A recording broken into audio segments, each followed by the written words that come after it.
அறிஞர் அண்ணாவின் நினைவு நாளையொட்டி திண்டுக்கல்லில் அவரது உருவப்படத்திற்கு மாலை அணிவித்து மரியாதை செலுத்திய பின் அமைச்சர் ஐ. பெரியசாமி செய்தியாளர்களை சந்தித்தார். அப்போது பேசிய அவர், வரும் 2026 சட்டமன்ற தேர்தலில் திமுக 200க்கும் மேற்பட்ட தொகுதிகளை கைப்பற்றி மீண்டும் முதலமைச்சர் ஸ்டாலின் தலைமையில் ஆட்சி அமைப்பது உறுதி என தெரிவித்தார்.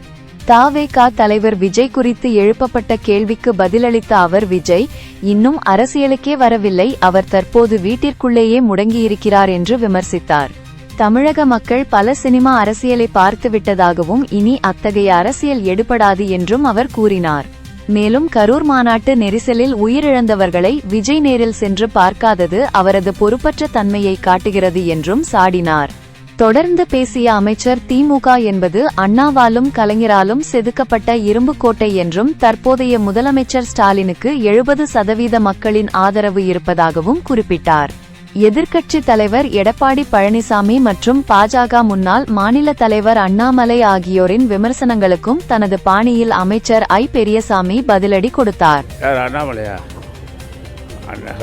என்னத்தை சொல்றது, நான் அவர் திடீர்னு சொல்லுவார், 5 வருஷம் ஒன்றும் சொல்லல, இப்போ திடீர்னு நான் ஆர்ப்பாட்டம் பண்ண போகிறேன் பழனியில் அப்படிங்கிற. பழனிக்கு அவருக்கு என்ன சம்மந்தம் இருக்குது?